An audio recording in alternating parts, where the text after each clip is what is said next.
Bonjour tout le monde et bienvenue à cette émission d'après-course du Bulletin GP. Mon nom est Abdoussal et je vous accueille à ce quatrième épisode de cette émission. Et rebonjour à tous, et un bonjour à ceux qui se joignent à nous pour la première fois. Je vais être seul pour le moment, mais il y a mon collègue Jean-Sébastien Barbeau qui va venir un peu plus tard dans l'émission pour revenir sur ce Grand Prix d'Espagne. Disons qu'il a été très excellent dans les circonstances et disons j'ai adoré ce Grand Prix, une course stratégique et on va tout de suite passer avec le résultat des Grands Prix. Ce sera pas bien long, je vais vous donner ça dans quelques instants.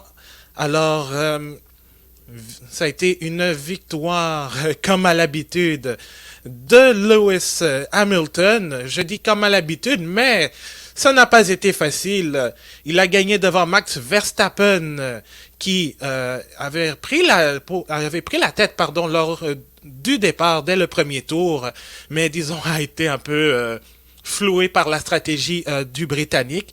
Valtteri Bottas sur Mercedes complète le podium. Charles Leclerc sur Ferrari termine quatrième. Une très bonne course de la part du Monégasque. Sergio Perez sur Red Bull termine cinquième. Daniel Ricciardo finit sixième. Carlos Sainz sur Ferrari septième. Lando Norris huitième. Esteban Ocon et Pierre Gasly complètent le top 10 et il y a eu 19 pilotes qui ont terminé l'épreuve puisque le 20e était Yuki Tsunoda et il a abandonné lors du 6e tour lorsque sa voiture s'est arrêtée en bordure de piste lors du 6e tour. Je pense que c'était un problème de moteur et cela a entraîné en fait la présence de la voiture de sécurité. Alors, pour ceux qui ne sont pas familiers avec notre concept, autant d'émissions d'avant-course, mais avant dans le podcast, on avait aussi des genres d'évaluation, donc une évaluation post-Grand Prix, où on vous dit, on vous demande en fait qui sont les pilotes du jour, votre pilote du jour, celui qui a eu une mauvaise performance et le moment cocasse que vous avez retenu au cours de l'épreuve. Donc, n'hésitez pas à mettre en commentaire vos performances, votre contre-performance et moments cocasses. On va évidemment en débattre aussi. Et je vais demander la même chose, à Jean-Sébastien. Donc, je vais vous montrer tout de suite l'image. Donnez-moi encore un petit instant pour que je puisse vous montrer cela. L'image pour vous aider un petit peu. Et voilà. Donc, c'est ça. Perfo du jour. Donc, le pilote ou l'écurie qui s'est démarqué. La contre-performance du jour. À l'inverse, celui qui a connu une mauvaise journée ou un Grand Prix un peu difficile dans les circonstances. Ou bien le moment cocasse, évidemment un moment que vous avez retenu et qui a été loufoque. Je vais commencer. Alors, naturellement, la performance du jour, je vais la donner à Lewis Hamilton et à Mercedes pour sa stratégie très intéressante de 2 arrêts au puits, en fait, alors que personnellement, je pensais qu'ils allaient faire un arrêt, et ce, malgré le fait que Verstappen a eu un arrêt assez lent, un arrêt de 4,2 secondes lors de son premier arrêt. Je pensais qu'il allait s'arrêter, mais finalement, Hamilton a fait une répétition, en fait, de Hongrie 2019, où il avait fait justement 2 arrêts, et s'était permis de remporter la course. Contre-performance du jour, je vais être très honnête, je crois que je vais la donner à Alpine, surtout après ce qu'ils nous ont donné la semaine dernière lors du Grand Prix du Portugal. Oui, Esteban Ocon finit 9e, mais je pense que la Alpine voulait se baser en fait sur les performances du Grand Prix du Portugal où ils ont fini 7e et 8e. Mais Ocon quitte Barcelone avec 2 points et aurait même pu se faire dépasser par Gasly, mais a été un peu chanceux dans les circonstances. Et Alonso, qui a dû retenir pendant très longtemps cette 10e place, autant de George Russell que de Lance Stroll, ce dernier a été celui qui a eu le plus de succès. Mais au final, Alonso a terminé 17e. parce qu'il s'est arrêté au puits. Et c'est ça un peu ma déception. Et le moment cocasse de ce Grand Prix d'Espagne, je vais le donner à cette communication radio que vous avez tous vue entre Toto Wolff et la FIA, les commissaires de piste, parce que notre pilote préféré, Nikita Mazepin, se retrouvait un peu dans les jambes de Lewis Hamilton. Donc, Wolff, pas très content, lui a dit à Michael Massey, « Come on, donnez-lui le drapeau bleu pour qu'il bouge du chemin très rapidement. » Et ça, c'est la première fois, en fait, que je vois une telle conversation. Comme je l'ai écrit sur mon compte Twitter, en fait, normalement, ce sont des genres de trucs qu'on entendrait après le Grand Prix sur YouTube, par exemple dans des features en fait tels quels, mais ça n'a pas été le cas. Alors c'est la première fois qu'on voyait ça et c'est ça que je trouvais cocasse. Surtout dans le fait que Mazepin continue de se faire des ennemis, mais je pense que cette fois-ci on peut pas tant pour ce cas-ci on peut pas tant le blâmer, mais c'est juste drôle dans les circonstances. Alors, si jamais ça vous intéresse de réagir pour les performances, nous donner vos performances, contre-performances et moments cocasses, n'hésitez pas à inscrire vos évaluations dans les commentaires, que ce soit sur Facebook, Twitter ou bien sur Twitch, ou bien même sur YouTube si vous nous regardez quelques heures après le Grand Prix, ou bien même quelques jours après, il n'y a pas de problème, étant donné que le Grand Prix est à Monaco. Donc, on va revenir en fait sur le Grand Prix d'Espagne un peu plus en détail avant que Jean-Sébastien n'arrive. Mais moi, j'ai eu l'impression qu'on a eu un bis repetita du Grand Prix de Hongrie 2019. Comme je l'ai dit, Hamilton en Hongrie 2019 était un peu dans les pattes de Verstappen. Il décide de s'arrêter pour une deuxième fois et ensuite nous colle des tours rapides.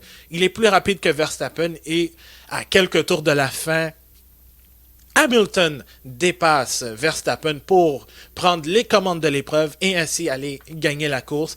Et c'est ce qui s'est passé aujourd'hui même. Alors, j'ai trouvé la stratégie de Mercedes très très bonne et je pense même que cette écurie ne cesse de m'impressionner. Même si elle domine tout au long de la saison, ils réussissent quand même à sortir un lapin de leur chapeau. C'est fou à quel point cette écurie est calme. Peter Bonington, l'ingénieur de piste de Lewis Hamilton, il est calme, il lui dit « Ne t'en fais pas, on est exactement dans les plans. » Et moi qui pensais que avec l'arrêt au puits de Max Verstappen, qui était là, un arrêt de 4.2, je pensais que Mercedes allait répliquer tout de suite pour faire l'arrêt, qui allait être à peu près en 2 ou 3 secondes, et revenir devant Verstappen avec des pneus beaucoup plus frais. Ça n'a pas été le cas. Ils ont décidé de jouer la stratégie à 2 arrêts, donc s'arrêter devant Verstappen, avant Verstappen, je veux dire, et perdre un peu de terrain pour être en mesure de mieux l'attaquer. Et c'est ça qui a été intéressant. Et justement, on va en reparler un peu plus tard dans l'émission. Moi, qu'est-ce qui est mieux entre une course stratégique ou une course à attrition et pleine de rebondissements, comme on pourrait le voir par exemple dans le Grand Prix d'Azerbaïdjan à Bakou. Je vais vous expliquer mon point de vue après, mais sinon j'ai été très très impressionné par la stratégie de Hamilton et de Mercedes. Et le pauvre Verstappen, malheureusement, a été quand même, comme il dit, a sitting duck. Il était comme un genre de chicane mobile pour Hamilton lorsque ça s'est produit. Alors, c'est triste, c'est triste pour les fans de Verstappen parce qu'on se disait finalement il va réussir à gagner, mais Mercedes et Hamilton ont toujours plus d'un tour dans leur sac. Alors je suis autant impressionné, toujours impressionné, mais moins surpris de ce genre de truc. Mais dans le championnat, ben, Hamilton va tout simplement accroître son avance. Heureusement pour les fans de Red Bull et de Verstappen, le Néerlandais a obtenu le meilleur tour en piste, donc il obtient le point boni, et cette fois-ci sans dépasser les limites de la piste. Donc sans dépasser les limites de la piste. Alors je crois en quelque sorte que Verstappen a fait du mieux qu'il a pu, mais c'était euh, un masterclass de la part de Lewis Hamilton. Je ne sais pas, vous, qu'est-ce que vous en pensez? Est-ce que vous pensez que le sort aurait pu être différent si Hamilton s'était arrêté devant Verstappen?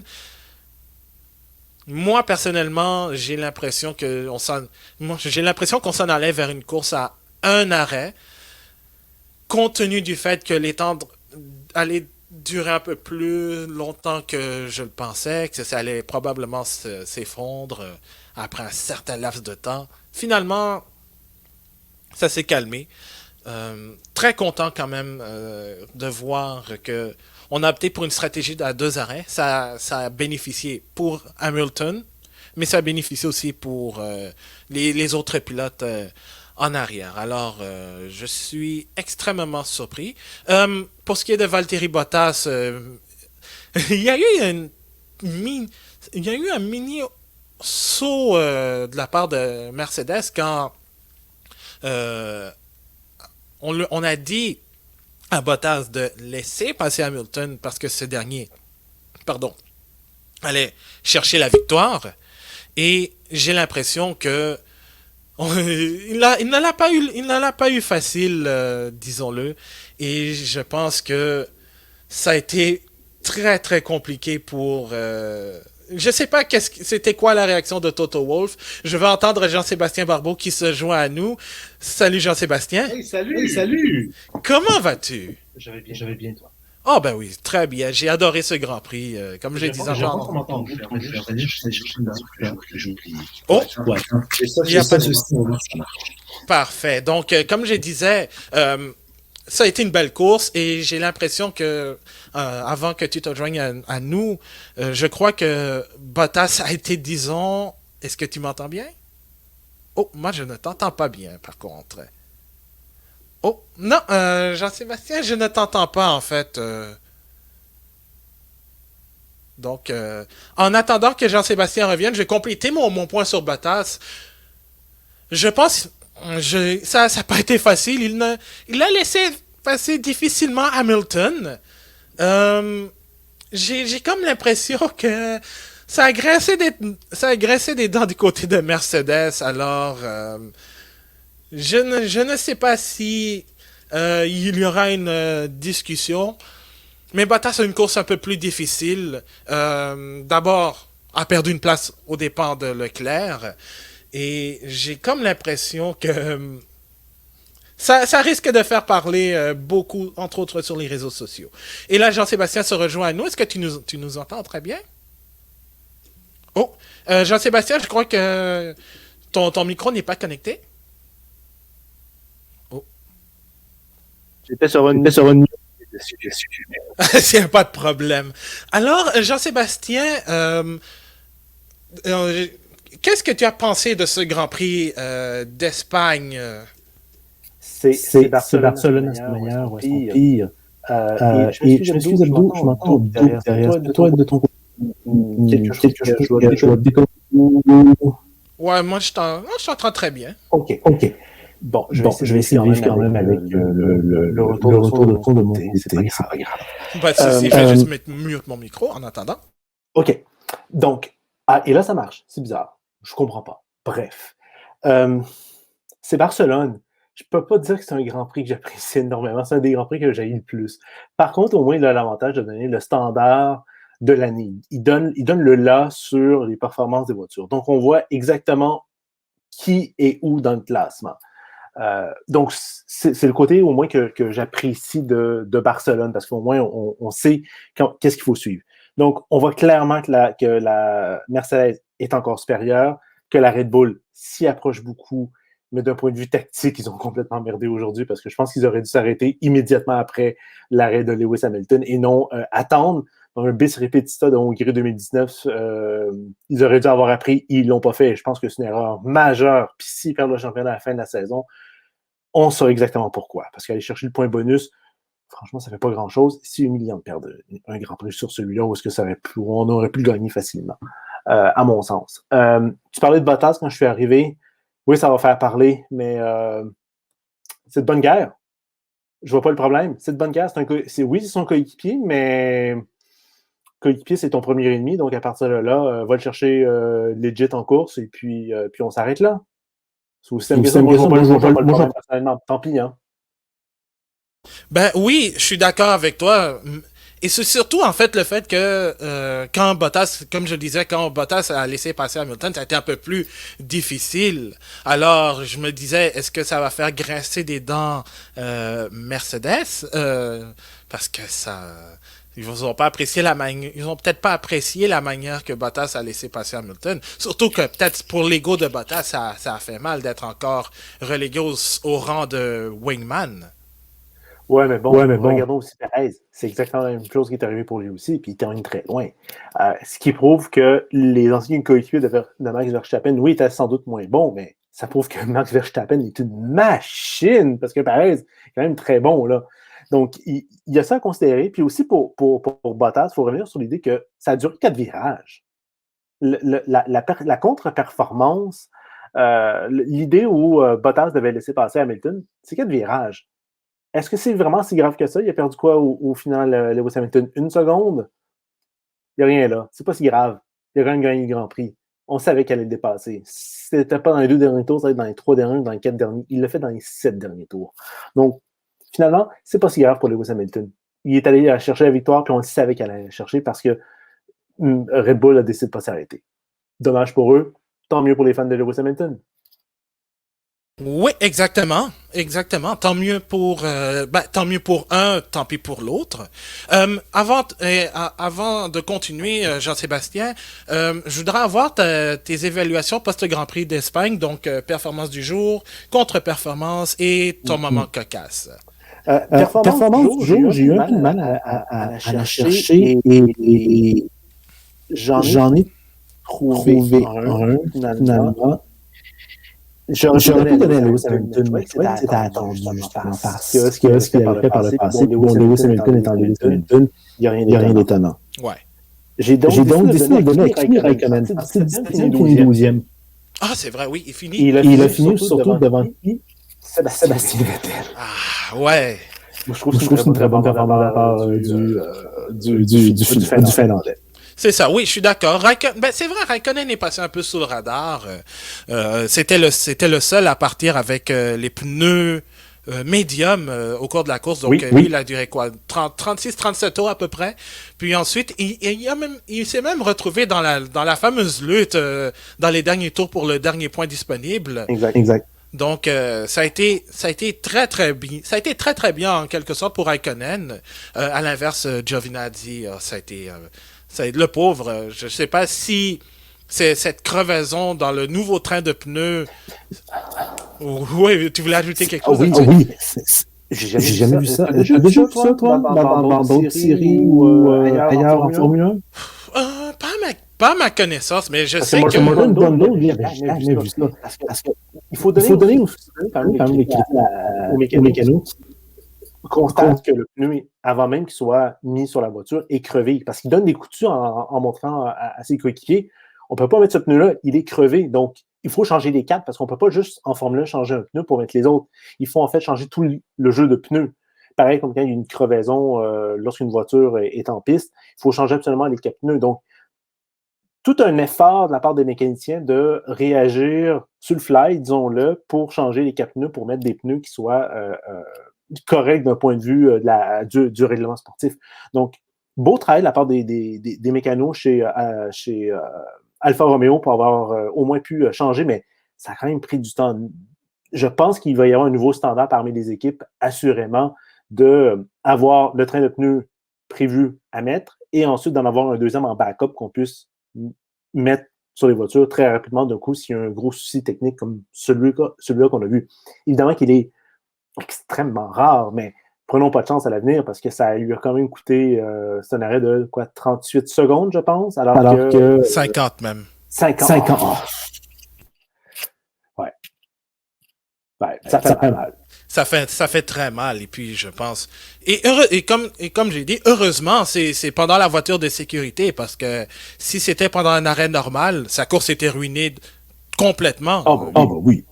Donc, je suis très content. Mais oui, Kimi Raikkonen, pour revenir, ouais, ça a été une performance relativement bonne. Et surtout comparé à la semaine dernière aussi, erreur de recrue de sa part. Oui, exact. Donc, la semaine passée, on disait que Kimi Raikkonen était fini pour la Formule 1. Ouais, on voit que la semaine suivante, il y en a encore le Iceman. Il faut jamais douter d'un homme de glace, en tout cas. Jamais. Et toi, ta contre-performance? C'est encore difficile parce que quand on regarde le classement, les voitures là où elles sont, c'est ce qu'on attend du championnat. En fait, c'est des théories qu'on se faisait en début d'année. Donc, j'ai donné à Pierre Gasly pour son schoolboy error lors de la mise en place au début de la course. Il a dépassé la ligne jaune qu'on voit sur la piste, cette ligne jaune étant l'endroit où les voitures doivent absolument s'arrêter parce qu'elles ne voient pas l'extrémité. Comme ils sont tellement bas dans la voiture, les pilotes n'arrivent pas à voir le bout de l'aileron avant et où se trouve la ligne blanche. Donc, la ligne jaune agit comme lieu de démarcation et tout simplement, ce que Gasly a fait, c'est qu'il l'a juste complètement traversé. Donc, il est allé 20 cm plus loin, et donc ça lui a coûté 5 secondes. Donc, je trouve que c'est un schoolboy error et ça mérite la contre-performance du jour. Ce qui est en même temps, d'une certaine façon, un peu positif, parce que ça veut dire qu'il n'y avait pas grand-chose à relever de négatif. Les pilotes ont fait, dans l'ensemble, les performances qui étaient attendues de la part des pilotes étaient sans doute la bonne. Une autre, peut-être, contre-performance aurait pu aller du côté de George Russell, qui, visiblement, la Williams est très bonne en qualification, mais est exécrable en course. Il n'y a pas de rythme en course. Oh oui, je suis d'accord. C'est vrai que j'ai pas mentionné George Russell parce que à un moment donné, il se retrouvait dans la lutte au point, mais je pense que la stratégie a pas été là du tout. Et il a même dit que le vent commençait à se lever un peu plus, donc que côté aérodynamisme, ce n'était pas avantageux pour eux non plus. Alors ils en ont Williams en a vraiment arraché. Moi, j'ai mis Alpine comme contre-performance dans les circonstances où, comparé à Portugal la semaine dernière, où ils étaient excellents, ça a été un peu plus difficile avec Ocon qui aurait pu se faire dépasser par Pierre Gasly si c'était possible. S'il y avait un tour de plus, Ocon finirait 10e. Et Alonso qui a été obligé de s'arrêter dans les derniers tours parce qu'il n'y avait plus rien, en fait, dans les pneus, alors qu'il se battait pour le dernier point disponible. Ça a été compliqué. Oui. C'est une voiture qui est mal née, qui est quand même meilleure que la Aston Martin. On va se leurrer, c'est deux voitures qui ont régressé. Mais j'ai beaucoup plus confiance de la part d'Alpine que de la part d'Aston Martin pour résoudre les problèmes. J'ai l'impression qu'il y a un mouvement peut-être plus grand pour régler les problèmes chez Alpine. J'ai l'impression qu'ils vont pouvoir trouver plus facilement des solutions parce que les problèmes sont peut-être moins graves que chez Aston Martin, où là, visiblement, on peine beaucoup. Là. Sébastien Vettel devrait être capable de pouvoir trouver des problèmes sur la voiture pour essayer de les régler. Je pense que l'équipe poussait quand même les trouver des problèmes. Je pense pas qu'ils sont complètement débiles chez Aston Martin, mais cette voiture-là a été mal conçue, mal née, mal développée, et là, ils sont coincés avec une voiture qui ne va pas du tout. Et il va falloir trouver rapidement des solutions chez ces deux équipes pour régler les problèmes, mais j'ai l'impression que vraiment chez Alpine, ils vont pouvoir trouver les solutions plus rapidement et se battre pour une 4e place au championnat, peut-être même une 5e. Oh oui, définitivement, parce que je pense Alpine et Aston Martin, en quelque sorte, ça va autant bien que ça va plus mal. Donc j'ai du mal à croire que cette écurie en une année et avec des voitures relativement pareilles, certes de manière côté aérodynamique un peu plus différente, mais j'ai du mal à croire que ces deux équipes ont énormément régressé. Surtout la Alpine avec sa prise d'air digne de Bulbasaur. C'était une belle innovation, mais ça n'a pas rendu la voiture plus rapide que... Non, l'amélioration, en fait, ne porte pas ses fruits, visiblement. Non, non, définitivement. Et finalement, ton moment cocasse, ce Grand Prix d'Espagne. J'ai de la misère d'en trouver un, mais je vais le donner d'une autre façon. Je vais le donner à la télédiffusion de la Formule 1 qui a trouvé une nouvelle twist qui est l'extrait audio de Toto Wolff qui parle à la FIA sur une situation qui s'est passée par rapport à Max Verstappen. J'ai manqué un peu de l'audio en course parce qu'il y avait du bruit chez moi et donc j'ai mal pu entendre correctement et des fois aussi ça griche un peu, mais j'ai trouvé ça très intéressant. En fait, j'ai même trouvé ça génial le fait qu'on puisse entendre les communications entre les équipes et la direction de course. Donc, oui, c'est cocasse, mais c'est quelque chose que j'ai vraiment envie de plus entendre. Je pense que la radio, il y a quelques années, autour de 2015-2016, on avait de la radio quasiment constamment pendant le Grand Prix. Certains trouvaient peut-être que c'était trop le cas, mais moi, j'aime ça en entendre. J'aime ça en entendre bien plus, surtout lors de la télédiffusion. Non pas sur F1 TV Pro, puis on se branche une voiture, puis on écoute qu'est-ce qui se passe. J'aime bien avoir ces conversations-là le plus souvent possible et des conversations avec la direction de course. Je trouve ça super intéressant. Par contre, ce que j'aurais aimé entendre la réponse à FIA, par contre. Oui, je suis d'accord. J'aurais aimé avoir cette réaction aussi. Parce que je trouve que c'est très très bien. Puis en passant, c'était par rapport au fait que un certain pilote d'une certaine voiture avec le même numéro que Marcus Ericsson a eu au cours de sa carrière a eu. Je te laisse deviner. Est-ce qu'on parle de notre monsieur Christine? Ouais. Ah! C'est par rapport à lui, en fait. Donc, terrible week-end pour lui. Hein? Ah, encore, écoute, la liste est longue hein, de pilotes qui ont été embêtés par lui. Bahreïn, ça a été lors des qualifications, quand il a dépassé tout le monde, avant de faire le tête à queue. Imola, ça a été Antonio Giovinazzi en qualification. Portugal, ça a été Nicolas Latifi et Sergio Perez. Oui, ça, on s'en rappelle bien. Ah, ça, on s'en rappelle bien. Et en plus de ça, samedi, lors des qualifications et des essais libres aussi, t'as eu... Non, en fait, dans tout l'ensemble, il s'est embêté avec Charles Leclerc qui a dit Mazepin ne va jamais changer. Non. Lance Stroll lui a envoyé un doigt d'honneur. C'est vrai, j'avais oublié. Oui. Et Lando Norris a été tout simplement bloqué par Mazepin dans tout ce traffic paradise. Alors, écoute, et en plus, il finit encore très loin de son coéquipier, alors... ce qui prouve deux choses, c'est que Nicolas est lent et Mick est malade d'être une machine. C'est ça. On peut juste le mettre dans une bien meilleure voiture. Il pourrait en faire de meilleures performances. Oui, on voit qu'il retient du fer. C'est ça. Donc, écoute, on va clore le chapitre Mazepin, en fait, là-dessus. Jean-Sébastien, je voudrais entendre ton opinion, en fait, sur, justement, vu que tu es arrivé sur la course entre Hamilton et Verstappen. Ouais. C'est pas étonnant. Ce duel-là, on va l'avoir mano à mano à chaque Grand Prix jusqu'à la fin de la saison. Tant mieux, c'est ça qu'on veut voir. On veut voir pas juste un duel, on veut pas juste voir une épreuve en solitaire où c'est Lewis Hamilton qui va gagner de A à Z. Red Bull va devoir se sortir d'un certain conservatisme ambiant en étant beaucoup plus proactif, en étant beaucoup plus réactif par rapport à ce que la concurrence fait, c'est-à-dire Lewis Hamilton. Là, ça vient de leur coûter 7 points aujourd'hui. Clairement, c'est en fait un différentiel de 14 parce que c'est 7 points pour Hamilton, c'est 7 points en moins pour Verstappen. C'est comme les fameux matchs de 4 points en hockey sur glace ou les fameux matchs de 6 points au soccer/football. Donc, ici, l'erreur a été lorsque Lewis Hamilton s'est arrêté au 43e tour, c'est que le Red Bull aurait dû arrêter Max Verstappen au 44e et ils auraient pu ensuite essayer de se battre pour garder la victoire. Au moins, ils auraient eu des armes pour pouvoir essayer de se défendre, alors que là, ils ne les avaient pas. C'est donc un bis repetita de Hongrie 2019 et à force de faire les mêmes expériences, on arrive au même résultat, comme disait un certain Albert Einstein. Mais là, on a vu exactement la même chose se produire. Ce qui est fort dommage, d'autant plus que ça agrandit l'écart de points. On aimerait que le championnat soit le plus serré possible. On espérait bien que ça se déroule au 23e Grand Prix, la finale quand même, et donc le titre soit donné un précédent Grand Prix. Donc là, la difficulté, c'est qu'on dirait que Lewis Hamilton va partir encore et va pouvoir gagner le championnat facilement.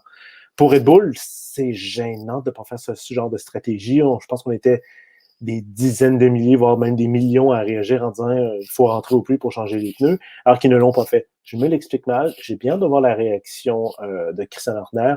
Je ne suis pas certain qu'il va être super content du résultat final, même si on a vu Max Verstappen un peu doux amer de pouvoir aller chercher 18 points, mais c'est parce qu'il y avait un potentiel d'aller en chercher 25.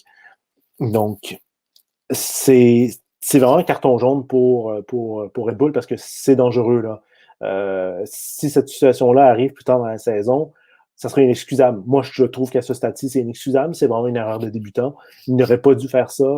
C'est l'équivalent de donner un but malchanceux à la fin d'un match lorsqu'on le mène et là, on joue les prolongations et puis on perd en prolongation. On avait le match et là, on l'a perdu. Là, ici, c'est pareil. Ils avaient la course. Ils la maîtrisaient bien. Ils auraient pu la gagner. Et ils n'ont pas réagi correctement et ils l'ont perdu.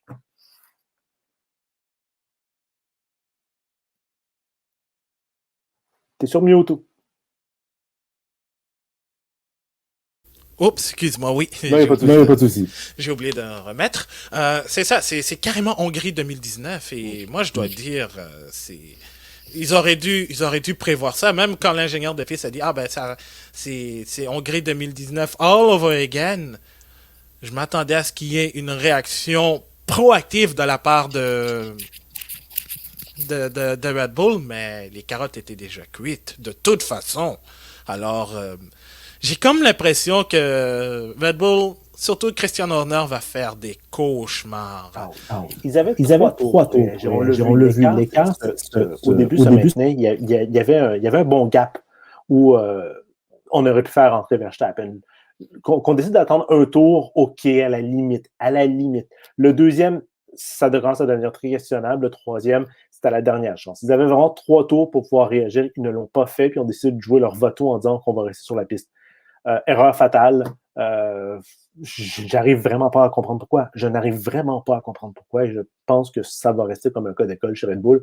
Enfin, je l'espère parce que c'est des points donnés qu'on ne trouve jamais.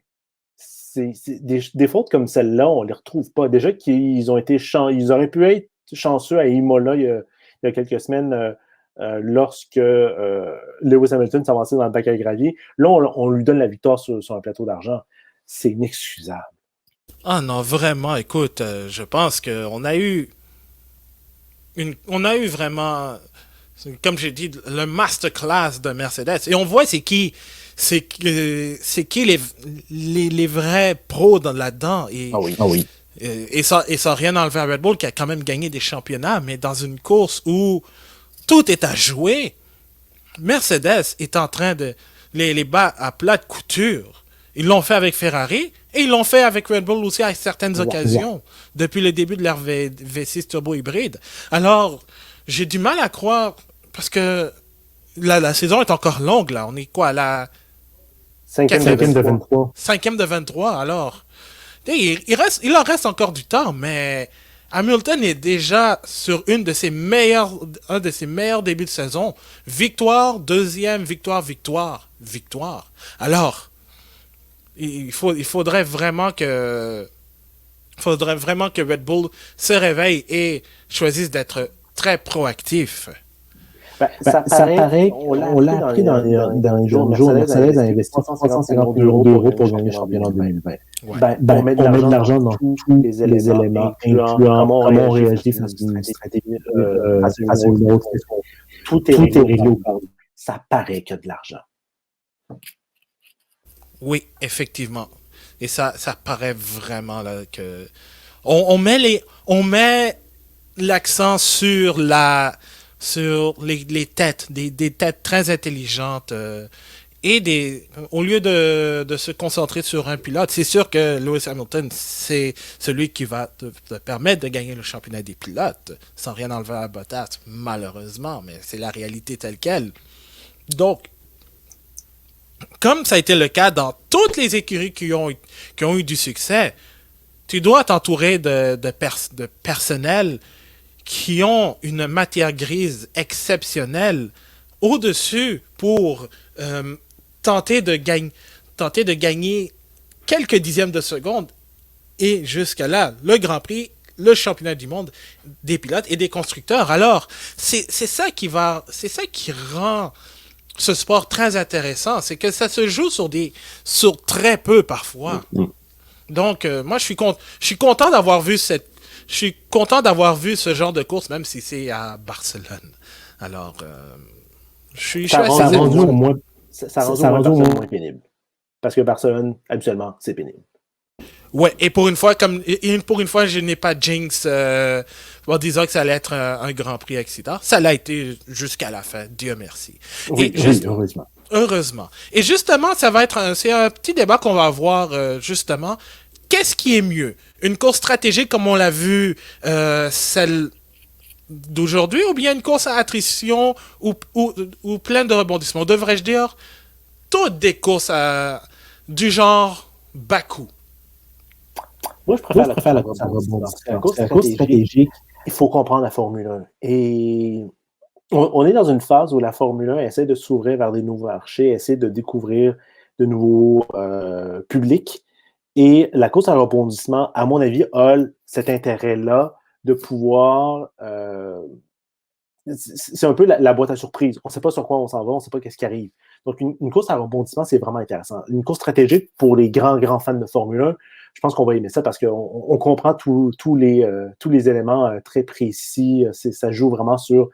c'est très fin, les réglages. Mais pour l'amateur qui regarde un Grand Prix sur deux ou qui ajoute son billet pour le Grand Prix de Montréal ou son Grand Prix de France nationale, qui va une fois par année puis qui regarde de Grand Prix de temps en temps quand c'est en clair ou quand ça à des heures qui l'arrangent, la course stratégique, c'est peut-être un peu trop raffiné. C'est un peu comme lire je sais pas, c'est comme essayer de lire, par exemple, un traité de sociologie, c'est très fin, des fois, on comprend pas tout. Quelque chose qui est beaucoup plus vulgarisé ou quelque chose qui est un peu plus explosif, qui nous explique des choses de façon plus large, c'est beaucoup plus intéressant, par exemple, comme Homo sapiens, donc un livre qui nous essaie d'expliquer l'histoire de l'humanité, par exemple, par Hariri, c'est beaucoup plus intéressant qu'un livre très précis sur, je sais pas, la bourgeoisie au XVIIe siècle, par exemple, par Habermas, qui devient un peu plus complexe. Donc, pour les gens de sociologie, vous comprenez exactement ce que je veux dire.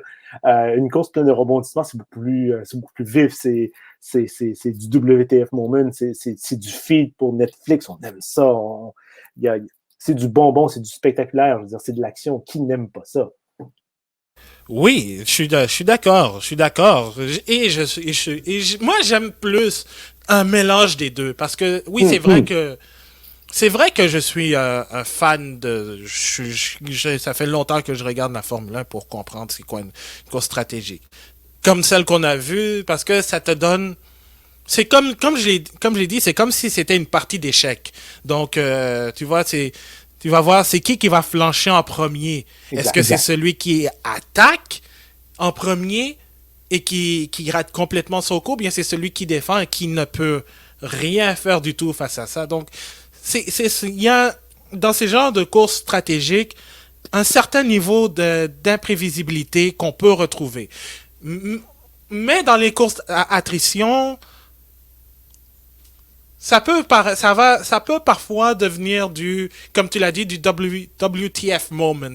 Ouais, mais moi, j'aime quand ça devient ça dilue un peu parce que ça devient comme c'est comme la Formule 1, c'est un peu du NASCAR, c'est du derby de démolition. Oui, mais non. Mais moi, une course à attrition, je pense à deux, trois petits. Je pense à le Grand Prix d'Imola 1984, 85, celui où est-ce que tout le monde est en panne sèche. Ouais, 85. Ou Monaco 96. Ou bien même plus récemment la course de Formule E. C'est ça, la course de Formule 1 à Valence. À Valence, exact. Ces courses-là, oui, c'est du rebondissement, c'est par de l'attrition. Il y a quelque chose d'assez intéressant de savoir, oh, cette voiture-là casse, donc maintenant c'est un autre qui est leader. Oh, celui-là aussi est plus capable de se rendre. Ou c'est le deuxième qui vient de quitter maintenant. Il y a une course par attrition. L'intérêt là-dedans, c'est qu'on pousse à l'extrême toutes les conditions possibles. Et là, on voit vraiment qui est capable de durer. Ça, je trouve ça intéressant. La course d'attrition rappelle un peu les courses d'endurance. On ne sait pas quand est-ce que ça va flancher. On espère que ça va flancher. en espérant que ça fasse le moins mal possible. Mais on espère de voir des choses qui vont flancher. On espère voir des pneus qui vont éclater. On espère voir des transmissions qui vont briser, des moteurs qui vont devenir trop chauds, des freins qui éclatent aussi. La course à l'attrition est quand même assez intéressante parce que c'est une course par élimination. Ça rappelle beaucoup l'épreuve du Keirin la course par élimination, la course au point en cyclisme sur piste, où on élimine des cyclistes au fil des tours. Donc, il faut toujours essayer de se rendre juste au-delà de la ligne de qualification des derniers éliminés à chaque fois, et on arrive à la fin, et là, on arrive au mano à mano. La course à l'attrition, je trouve, a quelque chose de très, très intéressant là-dedans. Je me demande si des fois la Formule 1 ne pourra pas essayer de s'inspirer, pour essayer de trouver des façons pour éliminer des voitures et arriver jusqu'à la toute dernière fin. La Formule 1 l'a déjà tenté. On se rappellera la qualification par attrition, cette horreur qu'on a eu pendant 3 courses à la fin des années 2010, où on éliminait des voitures à chaque 90 secondes. Pitié, on ne veut jamais revoir ça, mais je pense qu'on peut essayer de peut-être trouver d'autres formules par des courses par attrition, disons volontaires ou involontaires. Oui, je suis d'accord. Écoute, je pense que... Et c'est ça qui rend ce sport intéressant aussi, c'est que la Formule 1, à l'instar du hockey, ou par exemple c'est serré et tout ça, ou tout autre sport d'équipe, c'est que même le meneur qui a par exemple une minute d'avance, il n'est pas assuré de gagner, même s'il a une grosse avance, parce que tu as l'aspect météo, tu as l'aspect mécanique. Monaco 1988. Oui. Je regardais en fin de semaine le documentaire Senna avec mon amoureuse qui ne l'avait jamais vu. Il a découvert complètement. Ça, c'est un autre sujet. Et non, mais le déteste, c'est pas compliqué. Hautain, imbu de lui-même, sa relation à Dieu est juste too much. Mais bref. Et on se rappelle dans la course de 88, Ayrton Senna, on le dit très bien, il ne veut pas juste gagner, il veut détruire la concurrence. Le gars avait quoi, 20-30 secondes d'avance sur Alain Prost, et l'équipe lui dit, ralentis, ça va mal finir. Et ce qui arrive, c'est que Senna, à un moment d'égarement, tape le mur à l'extérieur de la course, perd la course. Tu es obligé d'abandonner. Et qui gagne finalement? C'est Alain Prost. Ça sert à rien de mener par une minute quand on sait qu'on peut juste faire une faute puis finir dans le mur ou il y a une voiture de sécurité. Il faut juste manager correctement et se rendre à la ligne d'arrivée le premier, que ce soit par 1 millième de seconde ou par 1 minute d'avance. Donc, non, cette idée d'élimination, de surveillance des performances est toujours relative par rapport à son coéquipier finalement ou celui qui est deuxième. Donc, l'avance est toujours relative. Je trouve que ce qui est quelque chose de très intéressant par rapport à la Formule 1. La moindre erreur est fatale. Exactement. Et c'est ça. N'importe quoi peut arriver. Donc, tu peux mener, mais tu n'es pas à l'abri d'aller chercher la victoire. Alors, c'est juste une question de focus. Comme dirait Marc Gagnon dans Les Boys, là, c'est la dureté du mental. Exactement. Le mental test, c'est exactement là. Et si on le lâche, on finit dans le mur. Exactement. Donc, j'aimerais avoir votre opinion aussi sur est-ce que vous préférez des courses stratégiques ou des courses à attrition, pardon. Alors, n'hésitez pas à le mettre dans les commentaires ce que vous en pensez. On va revenir sur la course en elle-même. On va parler de Charles Leclerc, 4e, après avoir eu un excellent départ pour dépasser Valtteri Bottas. Et, disons, il termine 4e. Il s'est rendu jusqu'à la fin. Malheureusement pour lui, Bottas a eu le temps de le rattraper avec un deuxième arrêt. Mais sinon, le Monégasque a été très très bon. Puis je pense il aurait pu être sérieusement candidat pour le titre de pilote du jour. Qu'est-ce que tu en penses, Oui. Sainz, il faut quand même reconnaître aussi qu'il a fait une bonne course aussi. Ça adapte de plus en plus à la Ferrari. Tant mieux. Ça, c'est positif. Leclerc comprend bien cette voiture. Je pense que les deux pilotes arrivent à très bien développer la voiture. C'est positif. Ferrari a compris les problèmes de la voiture de l'année passée. Ça aussi, c'est positif. Ça fait du bien de voir Ferrari revenir. On a sur Twitter un très bon Twitter québécois, Arcadio Marcusi, qui était anciennement journaliste et maintenant qui travaille pour le CF Montréal, qui disait à propos de Maradona souvent, quand je vois Maradona triste, je suis triste, et quand je le vois content, je suis content parce que il est bien. Et je suis un peu pareil pour Ferrari. J'ai toujours été un peu critique de la part du cheval cabré, mais Lorsque Ferrari va mal, je suis un peu triste parce que je me dis, c'est quand même le cœur de la Formule 1 pour plusieurs. Là, je vois Ferrari va mieux. Je suis content parce que je me dis, cette équipe-là va revenir. On va avoir plus de compétition. C'est bien. C'est pour beaucoup de gens une des raisons pourquoi ils regardent la Formule 1. Et donc, si cette équipe-là peut bien aller, bien tant mieux, ça veut dire que c'est une Formule 1 qui peut être en santé. Je suis tout à fait d'accord. Je pense que c'est bien de revoir Ferrari parmi les meilleures écuries de la saison et de voir Charles Leclerc, je sais qu'il en a arraché malgré la saison dernière, malgré de très bonnes performances, mais de le voir constamment fort comme ça, c'est très très bon. Et puis bon, malgré le fait qu'il y a encore les problèmes de stratégie, plan A, plan C, plan Y, Z, ou bien non, j'allais dire une autre lettre, mais ça allait passer à 18 ans et plus, là. Mais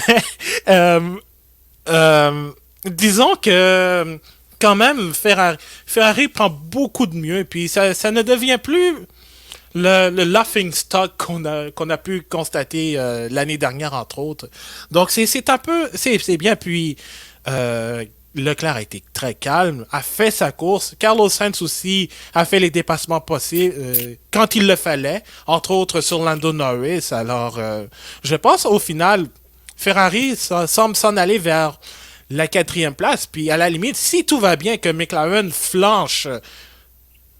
pourrait peut-être même se retrouver 3e si tout va bien. Alors, je suis très content, même si dans le passé, je me suis souvent moqué de cette écurie à cause des stratégies et tout. Mais là, finalement, ils reviennent vraiment tranquillement, pas vite, l'écurie qu'on connaît.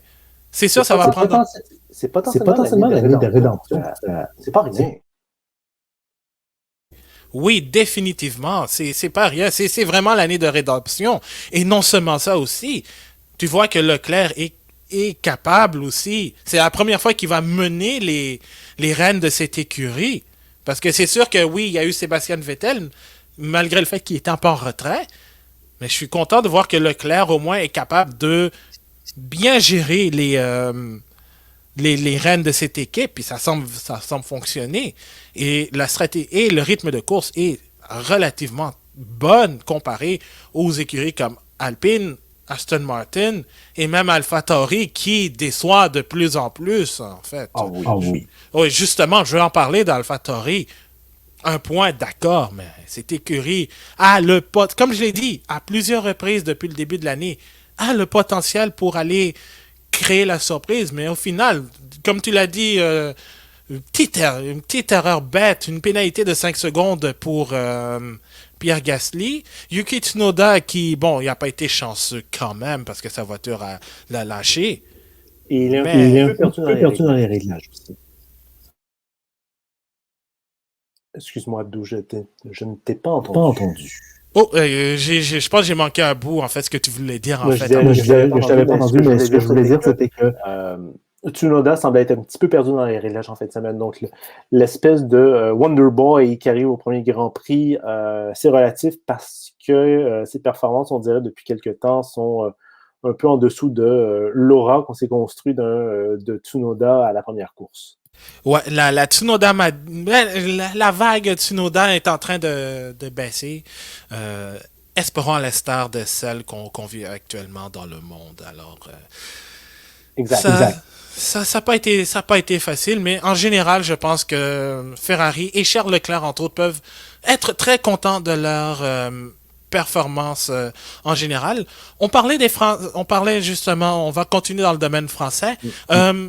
On a parlé de Leclerc, bon, même s'il est monégasque, de Gasly, sa pénalité qui lui a peut-être coûté des points. Esteban Ocon, ça a été une bonne course en général pour le pilote de Alpine, mais je pense qu'il aurait pu faire mieux. Qu'est-ce que tu en penses? Il aurait pu faire mieux, mais il a quand même fini devant Alonso, donc c'est pas rien. Il était jusqu'à un moment donné, je crois, en 6e place ou 7e, quelque chose comme ça. Il était très haut, mais il a fait un arrêt, donc évidemment, il a reculé, mais il semblait être dans le coup. c'est une voiture qui va mieux, comme je disais tantôt, qui reprend du poids de la bête par rapport au début de saison qui était catastrophique, franchement. Les deux premières courses, on cherchait le rythme. Je pense que ça va déjà mieux. Mais il reste quand même beaucoup de travail, mais ça reste quand même assez positif du côté d'Ocon. Mais ça reste une course à peu près sans histoire. J'ai essayé de le suivre un peu, mais j'avais toujours un peu un œil qui allait un peu ailleurs. J'essaie de regarder un peu Ricardo, j'essaie de regarder Norris, j'essaie de regarder les autres. Finalement, Ocon, j'ai jamais vraiment pu m'arrêter, en fait. Ouais, exact. Je pense que Ocon, même si même si j'ai mis l'écurant général dans mes contre-performances, je dois dire que Ocon commence vraiment à être au même niveau que Alonso en termes de performance. C'est sûr que je m'attends à voir l'Espagnol, malgré il va avoir 40 ans cette année. Il y a 40 ans, faut pas oublier. Ouais. Je sais qu'Alonso, il en a encore, c'est clair, mais je pense que Ocon est en train de prouver qu'il est capable d'être au même niveau que ses coéquipiers. Alors, j'ai comme l'impression que le Français va pouvoir, même à la limite, faire beaucoup mieux que l'Espagnol à la fin de la saison. Je l'espère pour lui et que pour ses fans. Ça va prendre un peu de temps, par contre, parce qu'Alonso n'a jamais dit, il ne dit jamais son dernier mot. Non, ça c'est vrai. Ça, c'est quand même une citation d'Abdoussal. J'espère qu'on l'a bien enregistré, parce qu'en fait de saison, j'aimerais bien pouvoir la réentendre celle-là. Ah, écoute, je pense que c'est déjà enregistré, donc les personnes qui vont me voir, si jamais ça ne fonctionne pas, ben vous savez où me trouver, en fait. Donc, non, je le souhaite pour Ocon de vraiment revenir, d'être au niveau d'Alonso, voire même beaucoup plus. Alors, on se croise les doigts pour lui. Sinon, on va parler de nos Canadiens, pas de Montréal, parce que eux, on oublie ça, là, c'est pas fameux, mais ça l'était un peu plus pour Lance Stroll, qui finit 11e, mais... Est-ce qu'il y a une pénalité pour l'histoire au deuxième tour? Au moment où on se parle, il est en train de rencontrer les commissaires avec Fernando Alonso.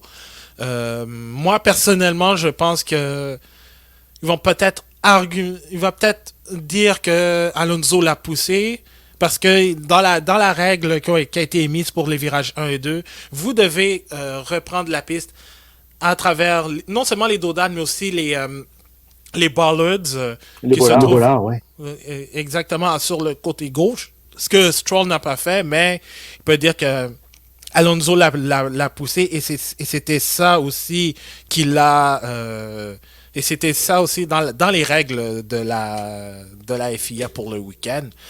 Mais je sais pas trop si pour l'instant on n'a pas eu de décision. Mais en général, je trouve que Stroll a été correct. Il aurait pu marquer un point, mais je pense que la stratégie d'Aston Martin n'a pas rapporté grand chose au final. Il manque un petit peu d'aérodynamisme sur la voiture. Ça s'est vu aujourd'hui. Je trouve que c'est un bon rythme quand même. Stroll prend mieux cette voiture-là que Vettel. Visiblement, Vettel, je pense qu'il n'a plus envie d'être là en Formule 1, je m'excuse. Il a drôlement ralenti, je ne sais pas pourquoi, mais la Aston Martin roule correct, je pense, en course. Je pense qu'elle a un bon rythme, manque un peu d'aérodynamisme. J'espère que sur d'autres circuits, ça sera moins difficile. Peut-être que Monaco, peut-être que ça va aller mieux dans 2 semaines, on l'espère. Mais peu de choses pour Stroll. On l'a vu dans le top 10 à un certain moment donné, donc tant mieux. Nicolas Latifi, c'est de la soupe à la grimace, hein, la Williams en course. On en a parlé un petit peu pour Russell tantôt. Le rythme de course des Williams est catastrophique. Ça passe bien, mais pas en course. En course, il manque quelque chose. Je ne sais pas quoi, mais ça ne va pas du tout de ce côté-là. C'est pas de la faute des pilotes. Je pense qu'ils ont le talent. Russell, un jour, il va bien finir par quitter cette équipe-là pour devenir dans un top team et éventuellement gagner sans doute un championnat du monde. Oui, voilà, on va dire. Personnellement, je crois toujours qu'il va y avoir un changement pendant la saison entre Bottas et Russell. Je suis prêt à mettre une petite pièce, mais pas beaucoup de pièces. Pour Latifi, je pense qu'il y a un certain talent. Il arrive aussi avec de l'argent, donc à partir de là, il pourra toujours trouver un meilleur volant, mais je pense qu'il y a un talent pour rester en Formule 1 quelques années quand même. Pas faire toute une carrière, il va finir par faire du DTM ou par faire de l'endurance ou par faire de l'IndyCar ou autre chose. Mais il peut rester. Williams ne sera pas sa seule équipe en Formule 1, ça c'est sûr. Mais les performances des deux pilotes est contrastées par une voiture qui est contre-performante en course.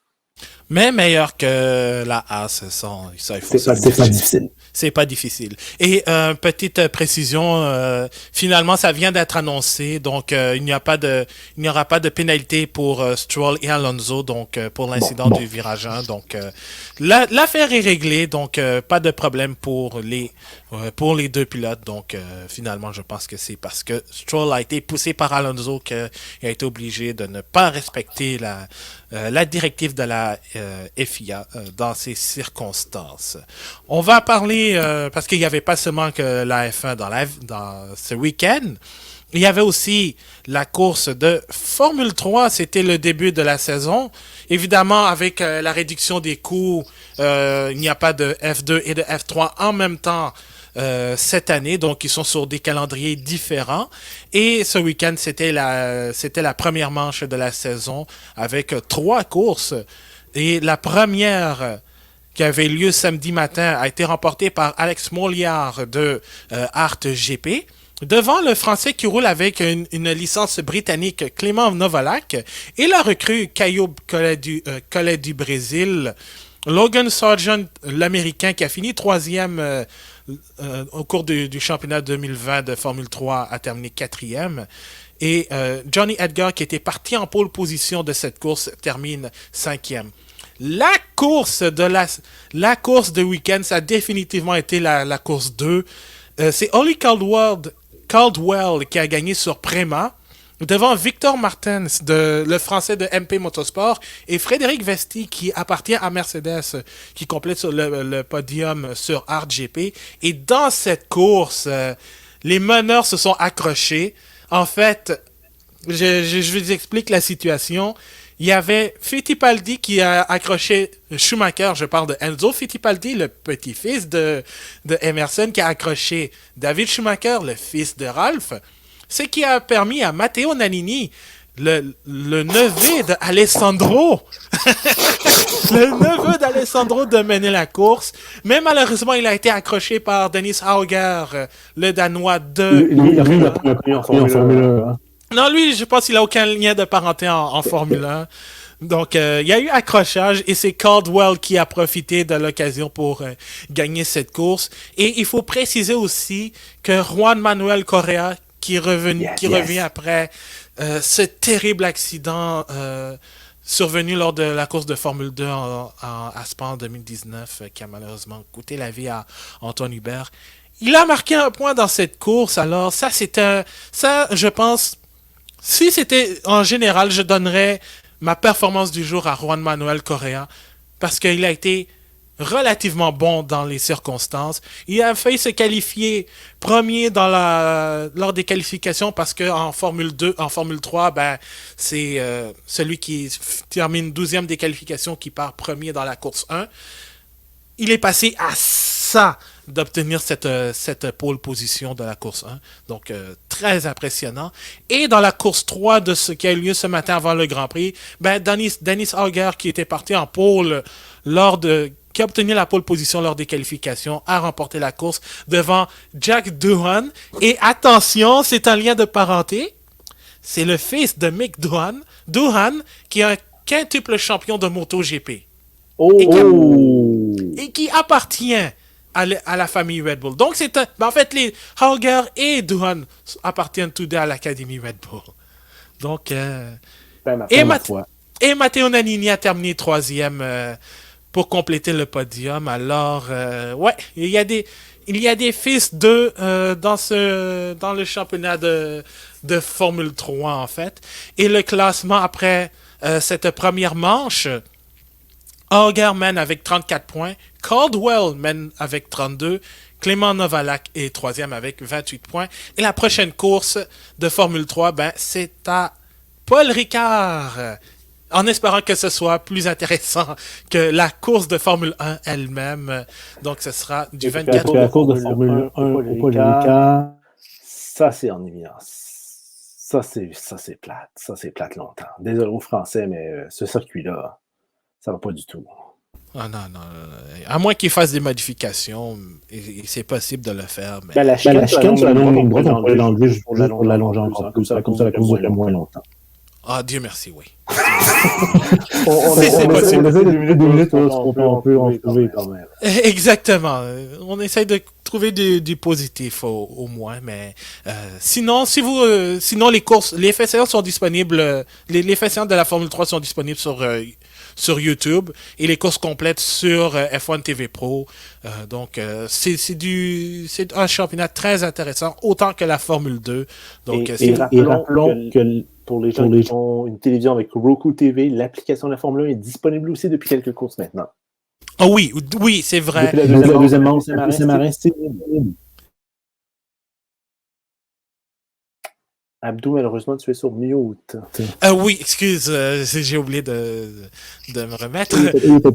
Donc, j'ai ma télé devant moi qui est une Roku et ça fonctionne super bien. Oh oui, c'est génial. C'est génial. Le changement de fil aussi, ça fonctionne super bien. Juste appuyer sur le bouton étoile de la télécommande et on peut tout changer. Parce que moi aussi, j'ai une Roku et je suis très heureux d'avoir l'application pour regarder les Grands Prix.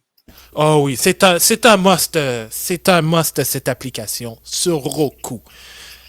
C'est ce qui va compléter en fait cet épisode du Bulletin GP, l'émission d'après-course. Évidemment, nous sommes disponibles nous avons notre site web bulletingp.com où vous pouvez lire justement nos tops et contre-performances de chaque Grand Prix. On a quelques chroniques aussi. Vous pouvez aussi retrouver nos podcasts qu'on met sur notre site web bulletingp.com. D'ailleurs, parlant de podcasts, on en a un à chaque jeudi qui est disponible sur Spotify, Apple Podcasts, Google Podcasts, Stitcher, TuneIn et autres, donc sur toutes vos plateformes de podcasts préférées.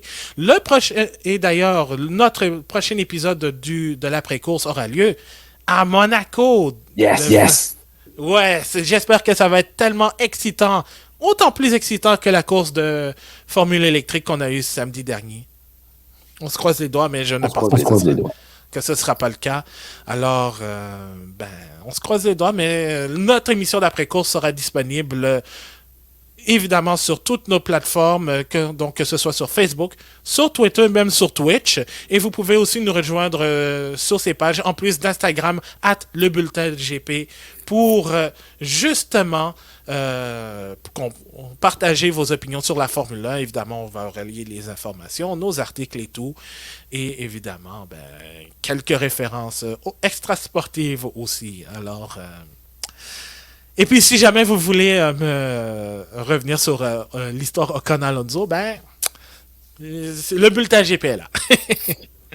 Alors, Jean-Sébastien, un énorme merci d'avoir été là. C'est un plaisir de se voir dans 2 semaines. Exactement. Et moi, je vous retrouve jeudi pour l'épisode de podcast du Bulletin GP, et évidemment sur le site bulletingp.com. Mon nom est Abdou Sall. On continue toujours de rouler avec le Bulletin GP et je vous souhaite une excellente fin de journée ou une excellente semaine, peu importe où vous êtes.